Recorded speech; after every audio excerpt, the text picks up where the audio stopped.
করে দেখেন যে অগাস্ট বিপ্লব সফল হওয়ার পেছনে বা পশ্চাতে কিন্তু প্রচুর নাশকতার ঘটনাগুলো কিন্তু ঘটেছিল, যে কারণে হাসিনা সরকার কাবু হয়ে পড়ে।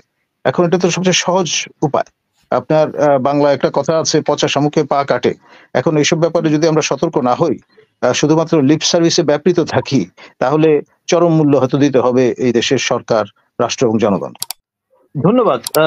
দেখুন, মিডিয়া সেল যেটি আছে ফায়ার সার্ভিসে, তাদের ভাষ্য মতে রাত 1:52 এই খবরটি তারা পান এবং 1:54 অর্থাৎ 2 মিনিটের মাথায় তারা তাদের 8টি ইউনিট এই অগ্নি নির্বাপনের কাজ শুরু করে এবং সকাল 8:05 আগুন নিয়ন্ত্রণে আসে এবং শেষ অবধি মোট 19টি ইউনিট ব্যাপৃত হয়েছিল এই অগ্নি নির্বাপন যজ্ঞে। এবং এই নির্বাপন কার্যক্রম চলাকালীন সময়ে আবার ট্রাক চাপায় ফায়ার সার্ভিসের সোহানুজ্জামান নয়ন নামে একজন কর্মী নিহত হন। 7 নং ভবনে সচিবালয়ের ভেতরে মোট 6টি মন্ত্রণালয় আছে যেখানে আগুন লেগেছিল। যুব ক্রীড়া মন্ত্রণালয়, ডাক, টেলিযোগাযোগ ও তথ্য প্রযুক্তি মন্ত্রণালয়, স্থানীয় সরকার, পল্লী উন্নয়ন ও সমবায় মন্ত্রণালয়, শ্রম কর্মসংস্থান মন্ত্রণালয়, অর্থ মন্ত্রণালয় এবং সড়ক পরিবহন ও সেতু মন্ত্রণালয়। এবং এই মন্ত্রণালয়, 6টি মন্ত্রণালয়ের বিভিন্ন বিভাগ এখানে অবস্থিত এবং স্বরাষ্ট্র মন্ত্রণালয় এবং শিক্ষা মন্ত্রণালয়ের যে 2টি ভবন আছে, সে 6 নং ভবন এবং এই পাশে সম্ভবত 8 নং ভবন, এর মাঝখানে অবস্থিত এই ভবনটি। এবং এই যে আপনার মাঝরাতে যখন সচিবালয় বন্ধ এবং আপনি জানেন যে এটা কি পয়েন্ট ইনস্টলেশন, পুলিশের পাশাপাশি আপনার এখন সেনাবাহিনীও এই দায়িত্ব পালন করেন, সচিবালয়ে ডিউটি থাকে তাদের। আর এই 5 অগস্টের বিপ্লবের পরে আমরা দেখেছি যে বারংবার সচিবালয় আক্রান্ত হয়েছে। কখনো ইন্টারমিডিয়েট পরীক্ষার্থী যারা, তারা সচিবালয় দখল করে তাদের দাবি সাফল্যের সঙ্গে আদায় করে নিতে সক্ষম হয়েছেন আনপ্রেসিডেন্টেড ভাবে, যা কোশ্চিনকালে কখনো ঘটেনি। বিনা পরীক্ষায় ফলাফল দিতে হবে। তারপর এর ধারাবাহিকতায় আনসার থেকে শুরু করে যত রকমের সেগমেন্টের লোকজন আছে, কম বেশি সবাই সচিবালয়ের নিয়ন্ত্রণ নেওয়ার চেষ্টা করেছে। মারপিট হয়েছে, ধরপাকড় হয়েছে। সর্বশেষ 53 জন আমার জানা মতে ছাত্রছাত্রী, তারাও আটক হয়েছেন। সেই আপনার ঢাকা বোর্ডের, শিক্ষা বোর্ডের চেয়ারম্যান মহোদয়কে পদত্যাগ করতে হবে, এটা ছিল প্রথমে দাবি। তারপরে যে না, পদত্যাগ করা যাবে না, সেটা আরেক দাবি। অদ্ভুত, বিপরীত ধর্মী বিভিন্ন দাবি দাওয়া দিয়ে যত রকমের টেনশন রিলিজের কাজগুলো আছে সব সচিবালয়ের উপর দিয়ে গেছে।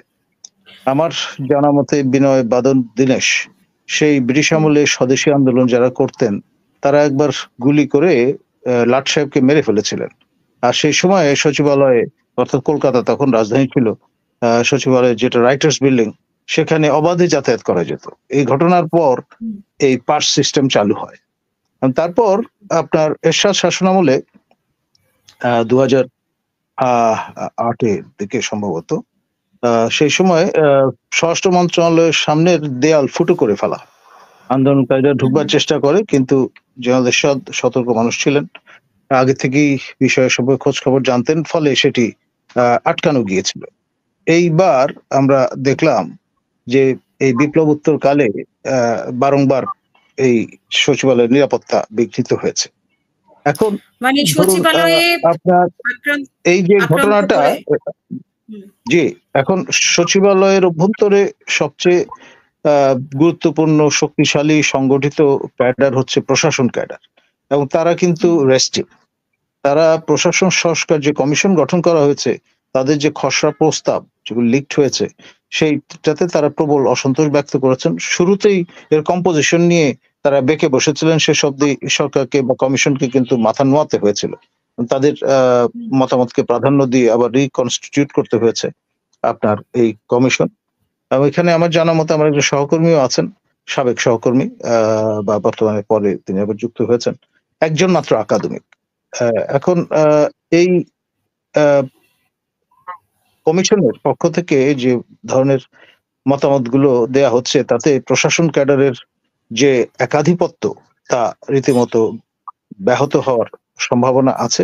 তো ন্যাচারালি এ ব্যাপারে তারা এককাট্টা এবং ইতিমধ্যে তারা নানান রকম আল্টিমেটাম দিয়েছেন। ৪ তারিখে তারা আবারও অ্যাক্টিভ হবেন এরকমের ঘোষণা দেয়া আছে। তারপরে মহিত সাহেব যিনি আ এই আ আ কমিশনে পৌরোহিত্য করছেন, আ তারও পদত্যাগ দাবি করা হয়েছে। এখন অনেকে এর মনে এই পারসেপশনটা দৃঢ়মূল যে তাদেরই একটা ইঙ্গিত হয়তো থাকলেও থাকতে পারে। আর মনে হুম, রাখতে হবে যে এমন একটা সময়ে আমরা এসে দাঁড়িয়েছি, বছর শেষ, নতুন বছর শুরু হবে এবং আন্তর্জাতিক পরিসরও কিন্তু আছে। ট্রাম্প প্রশাসন টেক ওভার করবে এবং আমাদের প্রতিবেশী রাষ্ট্র খুব একটা আ স্বস্তিতে নেই আমাদের নিয়ে। আবার পাকিস্তানের সঙ্গে আমাদের দহরম-মহরম বাড়ছে। এই বিষয়গুলো কিন্তু একেবারে উড়িয়ে দেয়া যায় না। আ তো ফলে জি, সব মিলিয়ে অ্যা একটা আ স্মিয়ার ক্যাম্পেইন ও কিন্তু চলছে। তো সেইজন্যে এটাকে নিছক দুর্ঘটনা হিসেবে অনেকে দেখতে নারাজ। অনেকে ভাবছেন যে এটা নাশকতা শামিল এবং it's kind of a warning shot. আ আপনার হুম, এটা ভবিষ্যতে খেয়াল করে দেখেন যে অগাস্ট বিপ্লব সফল হওয়ার হুম, পেছনে বা পশ্চাতে কিন্তু প্রচুর নাশকতার ঘটনাগুলো কিন্তু ঘটেছিল। যেই কারণে হাসিনা হুম, সরকার কাবু হয়ে পড়ে। এখন এটা তো সবচেয়ে সহজ উপায়। আপনার বাংলায় একটা কথা আছে, "পচা শামুকে পা কাটে।"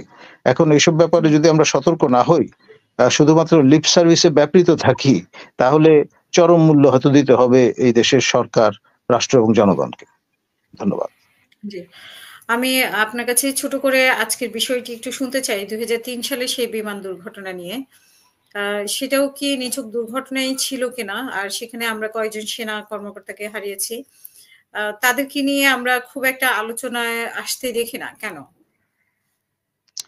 দেখুন এই বেনিন এ দুর্ঘটনাটি এটি নিয়ে আমার জানা মতে বাংলাদেশে সবসময় উচ্চকিত ছিলেন আমাদের শ্রদ্ধেয় a major Afsari sir. My hats off to him. তার একক প্রচেষ্টায় আ আপনার এই আ অবস্থানটি লোকজন জানতে সক্ষম হয়েছে। তিনি আমাকে প্রতিবারই আমন্ত্রণ করেছেন যতবার প্রেস ক্লাবে তিনি এই বিষয়ে আলোচনা সভার আয়োজন করেছিলেন। আমি একাধিকবার গিয়েছি এবং আসলে এটা তো একার মাথা ব্যাথা হওয়ার কথা নয়। এটা আমাদের সশস্ত্র বাহিনীর সম্মানের প্রশ্ন হুম, জড়িত। আমাদের এই যে শান্তি রক্ষা মিশনে যারা যান তারা কিন্তু বাংলাদেশকে, বাংলাদেশের সশস্ত্র বাহিনীকে যেটাকে ইংরেজিতে এক্সপ্রেশন যেটা আছে যে মানে অনেক উচ্চতায় নিয়ে গেছেন।